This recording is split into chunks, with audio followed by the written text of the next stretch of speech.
Transform your startup journey with the Energy Tech Nexus. Connect with fellow founders, access critical resources, and be part of a community shaping the future of energy and carbon tech. Your path to building a Thunder Lizard starts here. Learn more at energytechnexus.com. Welcome back to the show. Today we're here with Nate Harmon, the co-founder of OceanBit. And OceanBit is developing an OTEC, which we're going to spell out as Ocean Thermal Energy, right? Is that what it is? There we go. That's exactly right. Tell us a little bit about what you're doing, Nate, and what's bringing you to Houston. Yeah, so at a high level, what we do is we harness the power of the sun that's stored in the water. Mm-hmm. It's a concentrated solar technology that uses water's natural heat capacity to produce baseload 24/7 carbon-free energy. Our terminal market is going to be data centers.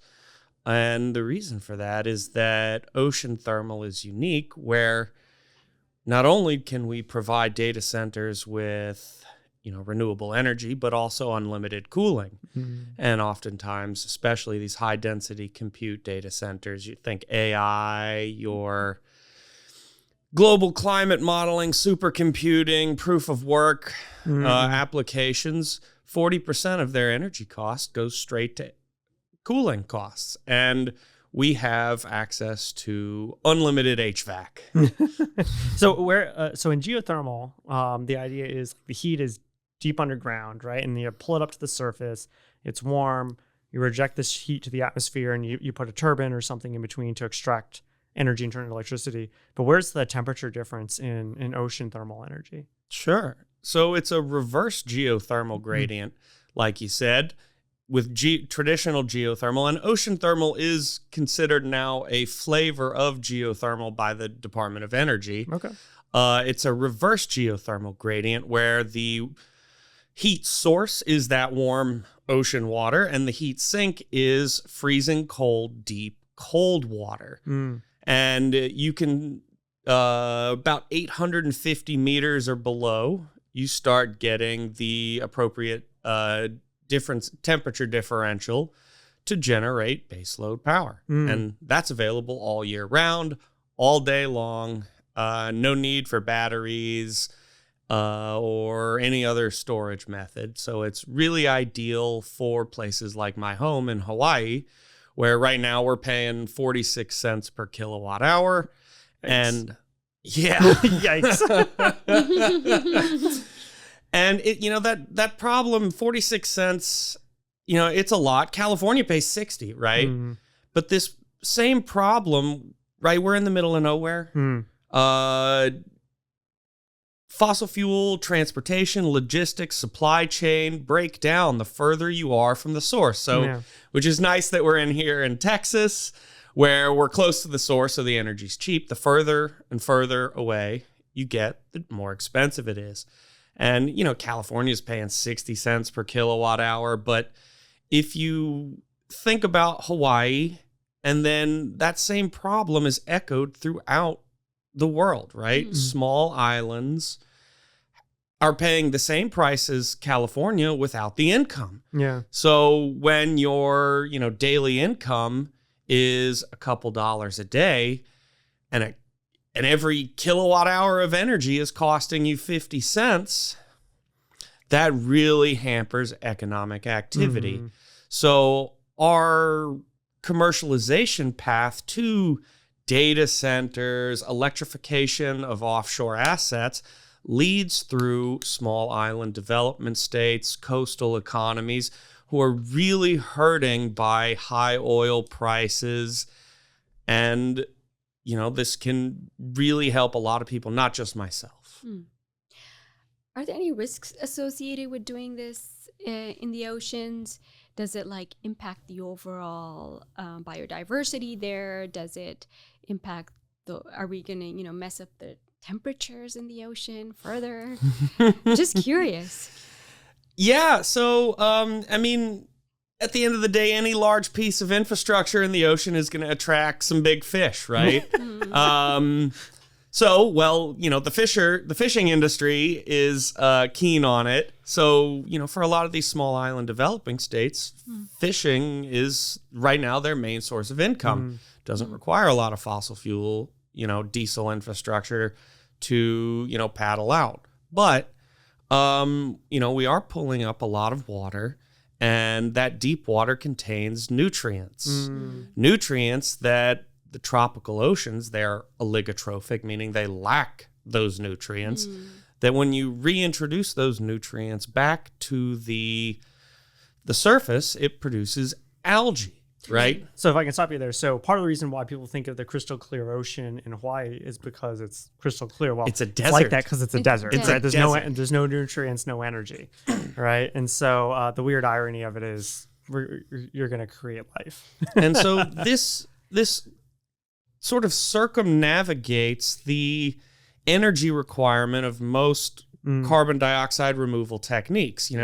Everybody knows about direct air capture, and that's a direct energy input, right? You put the energy in, you spin the fans, it costs energy to pull carbon out of the air, right? We got energy by putting the carbon there, and so it requires an energy. That same energy input, if it's 100% effective, which it's not. Yeah. So it requires more energy than you released to bring that carbon back. And it's the same thing for, ocean alkalinity enhancement, where it may not be a direct energy input, but the mining industry, the transportation, the distribution all requires that same energy input. Ocean thermal is the only way to circumnavigate that energy input requirement, and it's the only MCDR, that marine carbon dioxide removal technique, that produces energy while passively on the back end sequestering carbon. And like walk us through for those who maybe haven't connected the dots. So you're talking about the algae. Like, how does that translate? The algae is going to get nutrients. It's going to be there at the surface. How does that translate to carbon removal? And just walk These us through are it. one, single cellular plants. So think of it like growing trees, except those trees are in the ocean and they're just single cellular, but there's billions of them. So they eat the nutrients, they take up the carbon dioxide, and there's an alkalinity chain. So it's a little more complicated than that, but they take up, at the end of the day, they pull carbon out of the atmosphere. They release oxygen. Right? They release oxygen, and then when they die, their little shells sink to the bottom of the ocean, where they take that carbon and it sequesters it for 500 to 1,000 years. And I think if I remember my geophysics or geology correctly, like when we talk about oil, right? I think as children we imagine like dinosaurs come from oil. No, oil comes from algae. That's right. And it's the sandstone. It's those bodies that have been converted into what do they call it? Sedimentary rock, and then gets processed into oil in the long term, which is the OG source of carbon in some ways. It's and so all sun. Yeah. Fossil fuels, hydrocarbon is just the sun stored in life, right? Something 300 billion years or older, 365 million years ago, pulled, used the sun to produce some their life, right? All life is made out of carbon, nitrogen, and phosphorus, right? In a very specific ratio. And it requires energy to take that and turn it into your cellular structures. And so this is just sort of, and this is a natural process that happens along the coast everywhere, right? In California, you have natural upwelling. It's why it's so productive. All along the eastern side of the ocean basin, this happens naturally. It happens along the equator naturally, where you have, because we're on a spinning globe. I know some people are, that's a controversial statement. But we are on a spinning globe, and there's the whole toilet thing, and it spins in different directions, which creates a pressure differential at the equator, which causes natural upwelling, so you can see it from space. Big algae bloom along the equator. This is just sticking an energy generator in the middle of a natural process, right? The sun strikes the earth with 35 billion megawatts of solar energy every second of every day, 40% of that lands in the tropical oceans of the world, where you can't build solar panels. I mean, you can try, but it won't be cost effective. Yeah. Yeah. Good luck floating solar panels in, on the ocean. Possible, but not cost effective. And that heat, the Earth takes that heat at the equator and the tropics, moves it poleward, north and south, where it cools, it gets saltier, and it sinks down below. Then this is called the thermohaline circulation, brings that cold water back to the tropics, creating that temperature difference, that stable temperature difference that's available year round. And what is that temperature difference? So it's going to, of course, depend on location. And so this is part of our innovation is geographic arbitrage. So going to the hottest water on the planet first as our first market, right? Islands near the equator where you can have the annual average temperature 30 degrees Celsius or above. What is that in our freedom Celsius. units? I'll do Celsius. Yes, Celsius works. The audience can figure it out. 95 degrees, I think. Is it that hot? I have Yeah, no maybe idea. close to 90s. Yeah. I feel and I think on a human scale in Fahrenheit, but I science and math in Celsius. Yeah. Yes. But that is pretty hot. So it's water. like, but it's a 30-degree difference is kind of It's 30 degrees 25. at the 25, right? Yeah. So it depends on how deep you want to go. Yep. So there's of course an economic incentive to go deeper, and now that pipes have come down in cost over time, we've actually explored going deeper, but what we really use as the benchmark is about 1,000 meters. And we can adjust that up or down depending on the location, the cost of delivery of the pipe. So 30 degrees and 25 degrees is actually not a lot of differential. So like, I don't think an OCR would work on this. So how do you convert the differential into energy? Yeah. Or useful power? So it's not an organic Rankine cycle. It's just a regular Rankine cycle. Okay. And that's exactly right. The working fluid for various Rankine cycles is different depending on your temperature difference. And if we're going to get, deep into it, it's actually pressure difference, but temperature drives the pressure because PV is equal to nRT, blah, blah. If I remember that, yeah. And so our working fluid is ammonia, right? Okay. And that just happens to have a boiling point around that temperature. If I exactly remember. At a reasonable pressure, right? So it's a low pressure, low efficiency system. We got to call our friend over at Emoji and bring them over here. Yeah. They were doing an ammonia generation fuel cell system. Yeah. Of course, yes. Ammonia is one of is a great fuel. I know. In the ammonia pipelines that run throughout our country, they have to bring it up to pressure, and what they do is they do a pressure letdown. The ammonia running through the pipelines, it's high pressure. So they do a pressure letdown and generate energy to power the rest of it to keep the pressure the ammonia at pressure. That's funny. Yeah. So ammonia turbines are well known at scale industry as, this is kind of gets into the history of OTEC and why now. Yeah.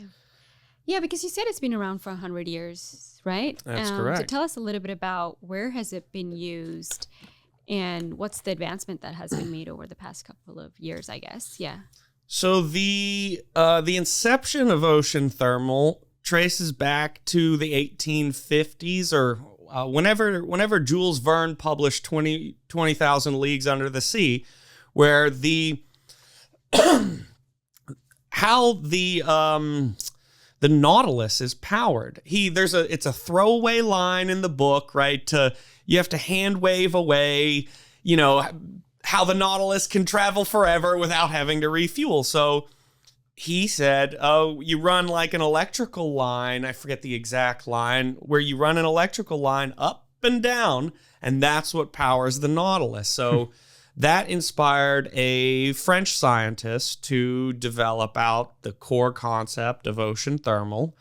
And the first ocean thermal plant was constructed in the 1930s, right around the same time that Saudi Arabia struck gold, or black gold, which, ruined the electric car industry, which was starting to pick up at the time.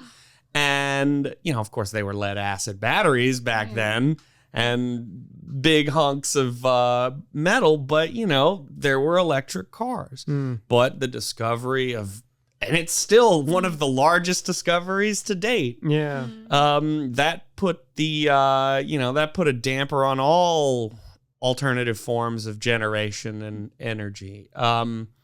So, that plant didn't take off in the 30s. Then after the gas crisis in the 70s, there was another big push for renewable energy. So, famously Carter put a bunch of solar panels on the roof, right? That was the big, showpiece for his really, transformative legislation. Part of that renewable energy push was funding a bunch of OTEC research. So one of our team members who's been doing this for the last 40 years was on the team. He engineered the pipe, deployed, did the, the deployment strategy for the pipe, the connection. It was still to this date, the largest ocean thermal plant built. It was a 1 megawatt World War II oil tanker conversion. So an old World War II naval oil tanker. They scooped out the guts, put in all, the pumps, the piping, the heat exchangers, stuck a pipe off the bottom, and got to a megawatt. Yeah. So this was a successful, what you would call today, a pilot. And off of the back of this success, the Carter administration greenlit a 40 megawatt OTEC ocean thermal plant for the state of Hawaii. Well, Carter was not reelected. And oil prices crashed. Yep. And Reagan comes in. He rips the solar panels off the roof of the White House. But in the background, cuts all the funding for renewable energy. So all this money went in. They gave Dr. Luis Vega, who's our team member, gave him a bunch of money. They did all the engineering and feed studies. They went to all the major U.S. manufacturers and got, perfect parts, really building the most efficient system that they could. And took too long to do that, right? So they sacrificed speed for efficiency. What do we say? Perfection is the enemy of good enough. Yeah. That's exactly. He said, and Luis every day tells me how it's the biggest regret of his life, not just going out and buying a bunch of. Can we swear on here? Do you want me to cut it? No. Go for it. But buy a bunch of shit off the shelf and throw it in a ship and get to first oil, right? Yeah. And, that decision set back not just the ocean thermal industry, but solar and wind as well. And solar and wind had to use subsidies, right, to get to scale. Ocean thermal, on the other hand, has had almost no funding, no subsidies, but it's the innovation in offshore oil and gas has brought the major components for this technology to the point where we can build a 25 megawatt vessel conversion, oil tanker conversion, using off-the-shelf components that can cut the cost of energy across small island development states by 50% today. Oh, and because it's a ship, you can literally make it here. Yes, you Ship don't. it there. You do not have to rely on the infrastructure of where you're deploying it. So our target market is Southeast Asia. So we're going to go to the best shipbuilders in the world in Singapore to do this quickly. We're going to bring Australian marine operators for deployment. Then we connect to land with a undersea cable, and we connect right to the grid. So it's I guess I don't talk about it that much, but the my wife's family are a bunch of mariners, and so they actually work in the shipping industry out of Singapore and Hong Kong. And so I'm sure after this we'll have to trade notes on who you should be visiting. Cetrium, absolutely. Any connections to Cetrium? We have one, and we are always interested in continuing that talk. Yeah, but anyway, interesting. So yeah, so this would be considered like innovation in the maritime industry. Yeah. Right? Yeah. Yeah. And so like in some way, so you gave us the long march of like how it got to today.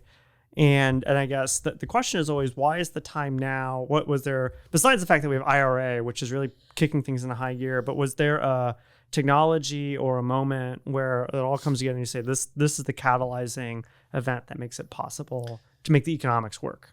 It is a confluence of macro and, of course, our innovation, right? So policy is one, high cost of oil is another. And what's your innovation? I guess that's really the nut of it, right? And then the component costs have come down in the last 10 years. The pipe cost has collapsed by about 75%. Heat exchangers keep getting smaller and cheaper. And then our innovation is the thermodynamic and electrical coupling of high density compute with the ocean thermal energy cycle. So to expand on that a little bit, I've said a couple of times that it's base load energy. It's available all day long. And that's true. But there is a head component to it, right? There's a diurnal and a seasonal cycle to sea surface temperature. It's warmer in the summer, colder in the winter.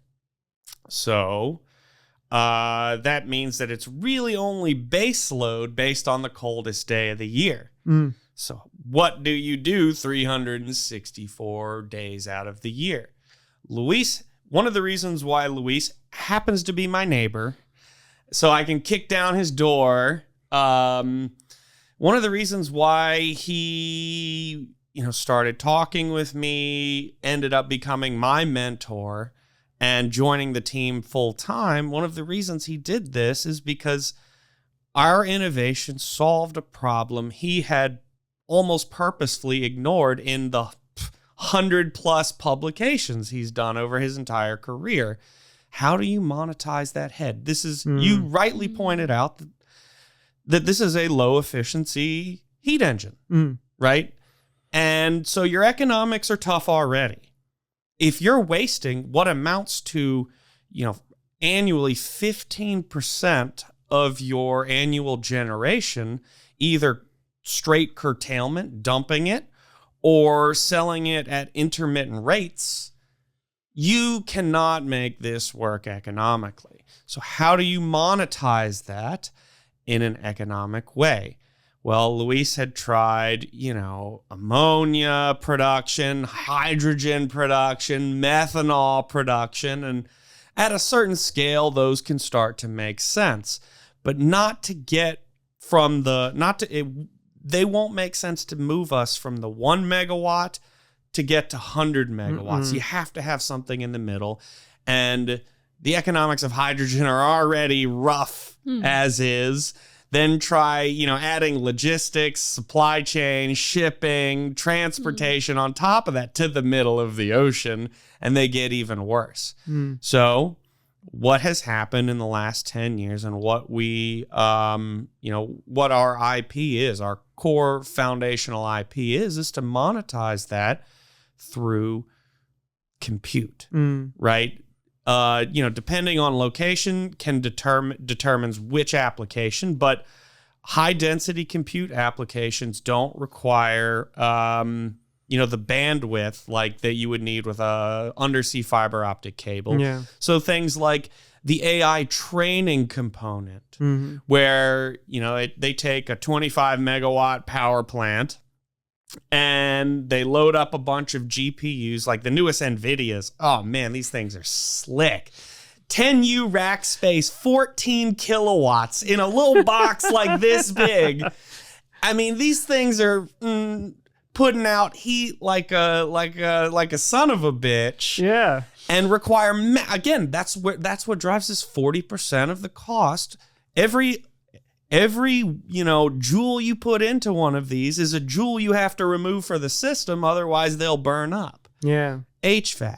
Do you harvest any of the energy from the HVAC to like boost the temperatures? Exactly. Yeah. So that the electrical coupling is how do we modulate the sea surface temperature variations between It's a control daily problem. or also if we're operating near an island, there are coastally bound eddies, there's internal waves, and there's even a fluctuation on a smaller time scale at the deep water input. But then there's the thermodynamic coupling where we're able to do waste heat reintegration to actually get more power out of the system. We can dump that heat into the ammonia working fluid to superheat the working fluid to get you get a drier gas at the turbine outlet. So you're, cutting down on your wear and tear. And you're also boosting you're putting the joules into the system. Those are joules you can pull out of the system. Yeah. Of course, it's an exponential decrease every time you do that, but it becomes measurable and it's more money. Yeah. So proximity to data centers is then You're important. doing it on We're It's doing on- co-location own on a co-location. boat. Yeah. Yeah. Okay. the nice thing about a taker is plenty of room. But so where are the data centers are offshore? Yeah, so we would, for our first location, for our 25 megawatt power plant, it's going to be about 7 kilometers offshore. And as a proof of concept for this, rather than going out, finding a customer, haggling with Google or Amazon, we're going to demonstrate this with Bitcoin. With Bitcoin. Proof of work. It has zero customer acquisition cost, requires almost no bandwidth, and doesn't care if it's on or off. It prefers to be on. It is a buyer of last resort. It's not it's not going to pay the most, right? Google, Amazon. You guys we're more than willing to do that, but you have a customer that exists. Yeah. We'll pay you for every, kilowatt you put into the system. And now I have no transport Wait, costs. who pays you then? No, the Bitcoin. Bitcoin. So they pay the you. Bitcoin itself. So when you do the magic, I guess we'll go into a little. So we're sitting here at Digital Wildcatters where they run like the Good Bitcoin podcast, and I'm gonna be embarrassed next week when they're like, Jason, you don't understand anything about how it works. But basically, what they do is there's a part of Bitcoin is it's a protocol to lock knowledge and information and value, and it's a self-reinforcing protocol where you kind of validate all the other data and transactions on the system. And in reward, the system gives you back a portion of the Bitcoin. That Bitcoin has intrinsic value. I don't know what it is today, $20,000 per Bitcoin. 60,000. But and so you get a certain reward, and then that's kind of yours to keep or sell. And so it's kind of a self-regulating system. And you use the compute to verify all the little bits of data on the blockchain, as they call it. And so that's my oversimplified version of how it works. And therefore, it's not that someone pays you. It's kind of all the other people who participate are paying. More like you people. find it. It already exists, and it's like digital gold. You just have to go find it, and it just happens to be hidden in math. But the data centers that run the Bitcoin processing and the formation of Bitcoin are run by Google, Microsoft. No, they can be run by anybody. It could be run by anybody. There's right? a Bitcoin miner right here on the shelf. Right? Like it could be run by anybody. So it's not I was the data stealing electricity from my university to mine Bitcoin because I was we in don't want a to chemistry lab. that we did that, but yes. But so Bitcoin is really a dung beetle.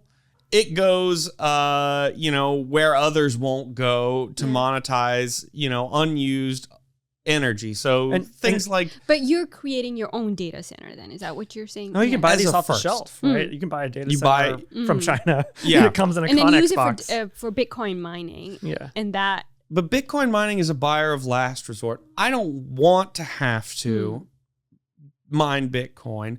It just happens to be low bandwidth, meet a couple of requirements that we have on board. Are you ready to lead the decarbonization charge? Energy Tech Nexus is your platform for growth, offering unique resources and expertise for energy and carbon tech founders. Join us at energytechnexus.com and start building your Thunder Lizard.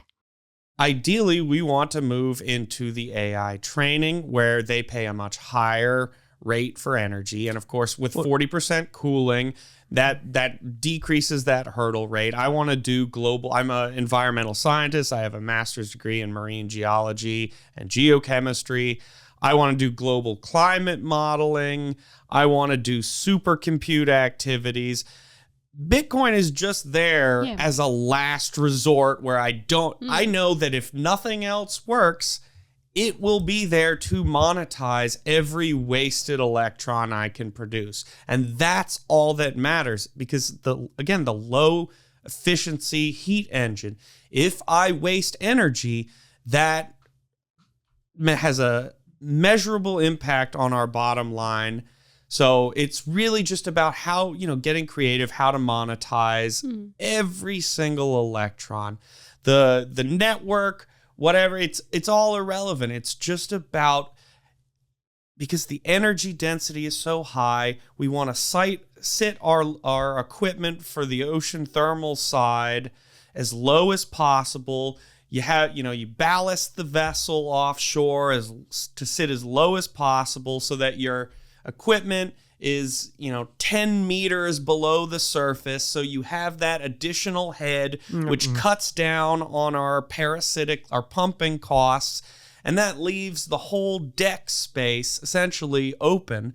How do we generate revenue both on wasted energy and with that deck space open? There's a bunch of crazy ideas to do that. You could host a teleport. You could do a deep water hydro station. Have a bunch of my University of Hawaii friends who have their lab has vessel mounted analytical labs. You could have them bring those on. And, we're dropping CTD casts, rosettes every day, doing scientific research. There's a dozen different ways, but to get that excess energy, and it also allows us to move that, that revenue we generate out of country we generate while we may be using the energy in, say, Fiji, Papua New Guinea. Well, we're actually able to transport that revenue directly back home, sort of getting around, Forex markets. Yeah. So I was looking at the time. We're here in Houston. What are you doing here in Houston? I came to enjoy the beautiful weather we're having. Yeah. It's we're here as part of the Rice Clean Energy Accelerator program. This is class 4, and we applied a while ago, and they accepted us, and it's been transformative. And how'd you hear about it? Mining the internet. We're our team. So our team is right now we have a five-person team. We've got myself, marine geology, geochemistry. Sam Benson, he's our marine operations guru, ran a shipping fleet out of Australia. He's located in Australia, ran a shipping fleet, has done vessel conversions for Royal Australian Navy. We've got Dr. Luis Vega, who's our ocean thermal energy engineer and guru. He's my neighbor, so he's in Hawaii. We've got Alexi. He's out in the UK. He's a offshore wind energy consultant. So doing, feasibility studies for those mega offshore projects. And then we've got Curtis, who's out of Australia. He's our naval architect. And the thing you'll notice about all of us is we're not necessarily in the business industry. So this is something we identified as a core weakness and we needed to improve. So we looked for energy accelerators who can, help us corporate governance, set up our board, get our cap table in order, the data room, make sure we have everything we need, because there's so many in a business. There are so many known unknowns, and then there's the unknown unknowns. So really whittling down those unknown unknowns. So of course, Rice, Houston, the tech scene here, the energy scene is incredible. So Rice comes up, at the top of this list that we make, and we can get it, immersed in the energy ecosystem here in Houston. And it's been incredible. This is our second in-person week, and the whole program is it 8 or 12 weeks? I think it's eight weeks total, and there's 3 in-person weeks. Me and Sam came out for the first one. Me and Alexi came out for this one, so we're flying people from around the globe, and then we're all going to be here for the final week in September, which coincides with the Houston Energy Tech Venture Forum week. I forget, they changed the name. Things, all of the above. Yeah. Yes, that's the answer for today. All of the above. And they've really helped us. There's 100. And you bury the lead. How much does this cost you? Oh, how much does the energy cost? No. How much does how much does the program cost? Program is free. It's free. It's awesome. And they give you a stipend. Less than free. It's better than free. I mean, between you get assigned a executive in residence. Who's your executive in residence? Nick Tillman. Nick Tillman. He did Universal Subsea. Is that remember? No. Yeah, he's got a robotics company. That's it. Yeah. He came ConocoPhillips. He comes from the energy industry. We're building energy. And then we also have an advisor here, Steve Keeby. He was the founder of Atlantia Offshore. They commercialize marginal offshore deep water fields with TLPs, tension leg platforms. And he's here, and he built his company, what would be now a startup. Built out his company, demonstrated commercial viability of these marginal fields offshore, and then, sold it off the company to SBM. At SBM, he was he the director of their renewable energy, and he found ocean thermal and fell in love. So he reaches out to the OTEC guru, Luis. This was 20 years ago, and they've been calling each other every couple Energy years. is a small place. It's kind of the moral of the story. They call each other every couple of years. Luis says, there's these crazy guys who you have to talk to who are... So now, we stay with him. And I'm glad that the studio's out here because he stays in Katy. So it's a lot closer. Nice. So tell us about, I guess, the program itself in terms of what you guys do this week. You said it was the second in-person week. How are they keeping you busy? Really busy, but it's nice because the virtual weeks start at 4:30 a.m. my time. So I get to, learn how to build a business, and then all day go work on my business. I don't have to, skip any time there. But this week, the focus has been on narrative, cutting extraneous things like... We don't really talk, unless it's long form, we don't talk about carbon sequestration because it's ancillary. It's a passive thing. There's it's not directly part of the monetization, right? We make and sell electricity. It's a commodity. It's a well understood. The terminal market, data centers, it's a massive industry, gigawatts and gigawatts and gigawatts. And you read the article, data centers soak up 30% of the world's energy by whatever, right? The New York Times headline. So we've been that was a big focus this week. Again, corporate governance, building your board, maintaining Delaware C compliance. Then, of course, there's a huge list of mentors that they give you. And, you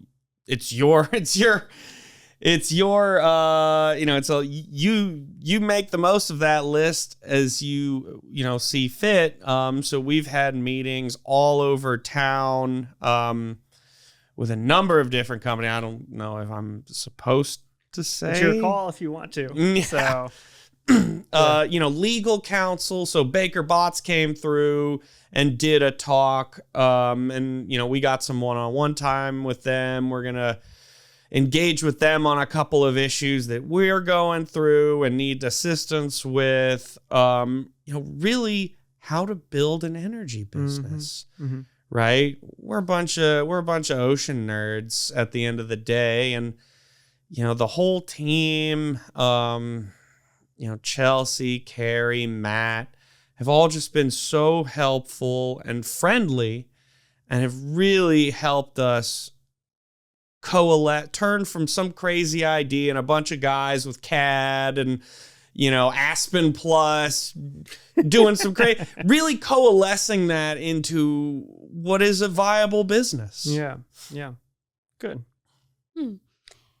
Has there anything about Houston that surprised you since you've been here?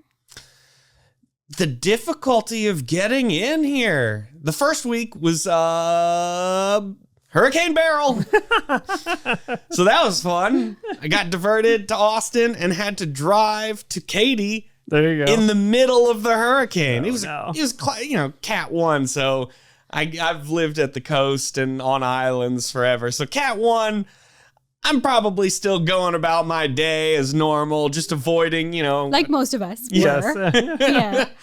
And then this time I sat on the runway. Was it the CrowdStrike, or that's all last time? No. We missed the CrowdStrike, but this time I sat on the runway for 2 hours, which put me into Houston after the car rental agencies closed.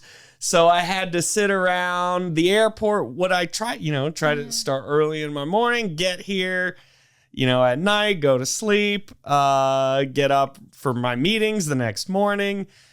Tried to avoid the red eye because getting too old for it. That's what the moral of the story So is. I ended up sleeping at the airport anyway because the car rentals were closed. Yeah. And then, getting ready for a meeting the next day in a Chick-fil-A bathroom, which is nice. Wait, so you landed in Houston? Yeah, at 1:30 a.m.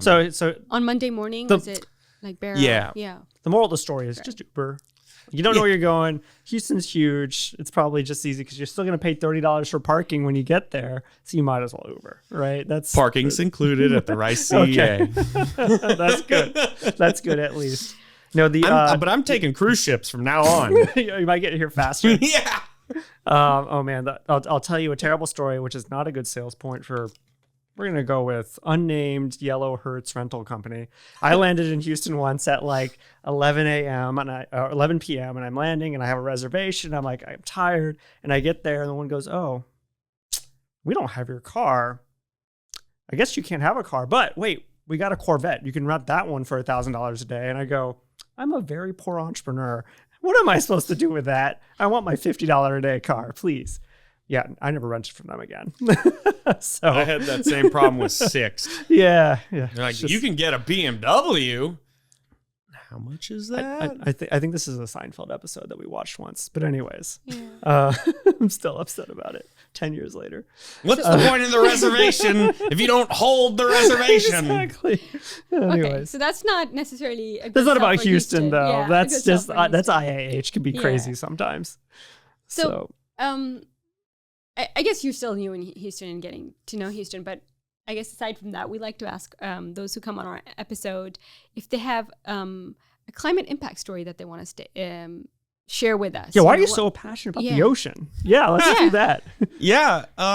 So in another life, I was a scuba instructor working in the Florida Keys. I met my wife there. She was a dolphin trainer.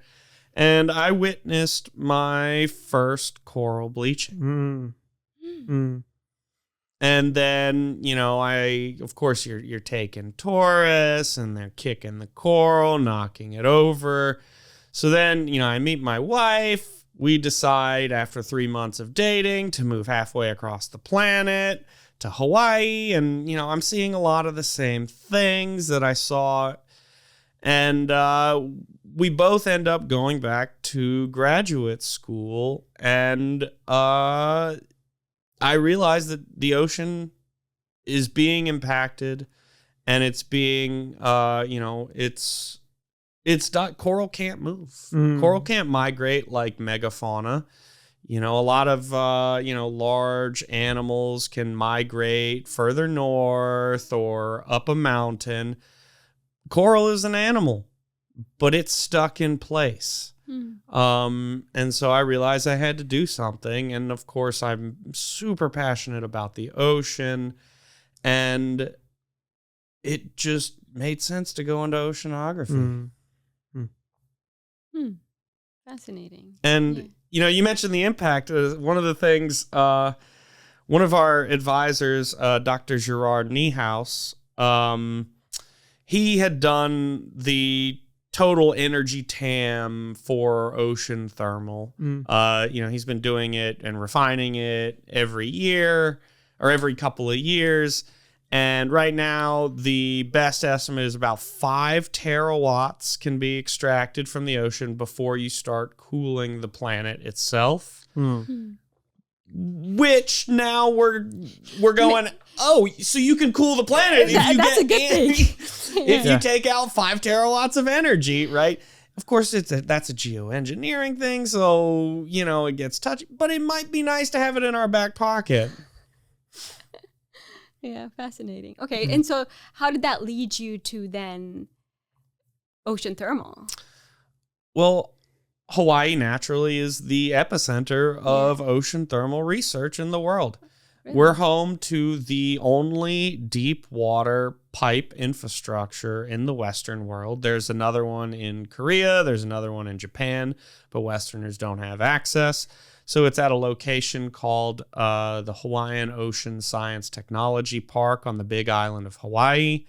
And there have been, Luis has built multiple ocean thermal plants there, R&D scale. And that's where we're doing our technical demonstration, demonstrating that data center integration with the technology, showing balancing, as a opportunity to do load curve testing with other, various blue economy use cases, grid.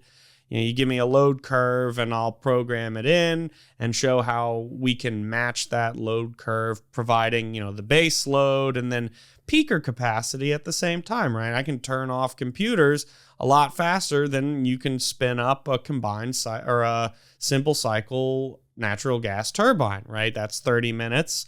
The only thing faster than turning off a computer is a battery. So, we can shed megawatts of load in seconds to avoid grid blackouts or some of the, grid-based problems that, the intermittents cause. You think your wind, your solar, or your wave. We can provide ancillary grid services to balance out some of these problems, essentially making it so that you don't have to do grid upgrades to bring on more solar.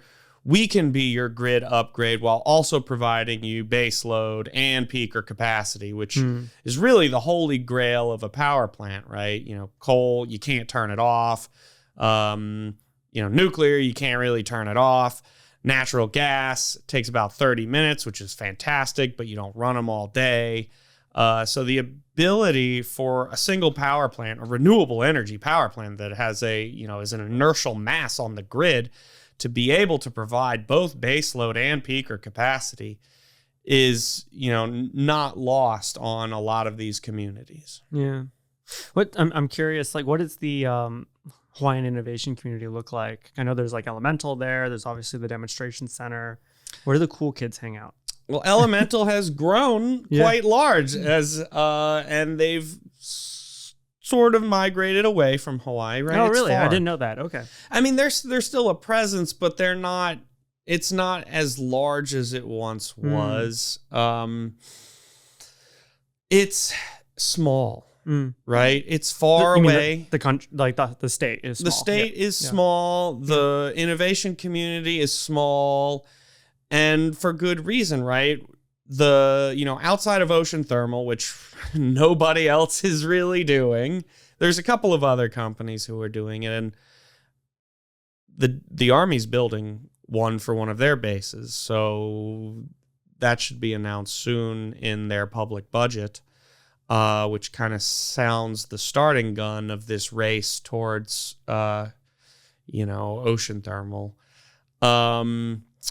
What's the one thing that you can do anywhere in the world? Software. So people try to do software, but then you say, well, why would I do software in Hawaii when I have to fly to San Francisco every day? Why don't we just live in San Francisco or LA or anywhere else that's closer to the companies you interact with, your funders, right? With ocean thermal, this is the only pipe. I don't have a choice, so I can at least make an excuse why I go surfing at 2 p.m., right? I can do my, bang out this rice stuff by 7 a.m., do a full day of work, and then go hit the waves in the afternoon.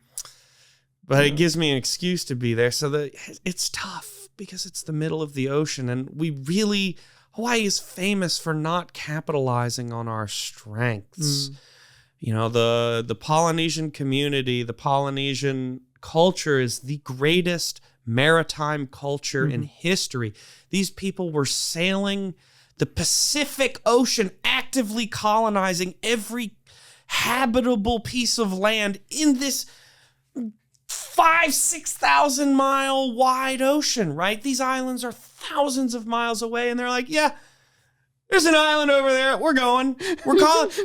There is no maritime culture today. Out the Hokulea, sails around the world, proving that the Polynesians were the greatest maritime culture. There are no captains.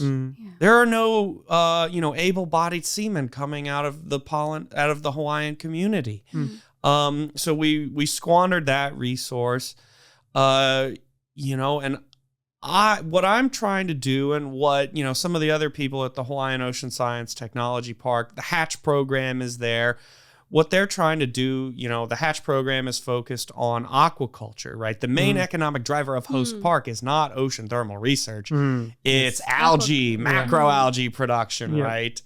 Blue economy, right? We are the center of the Pacific Ocean, right? We, have a deep water port. We don't have shipbuilding, but we have dry docks.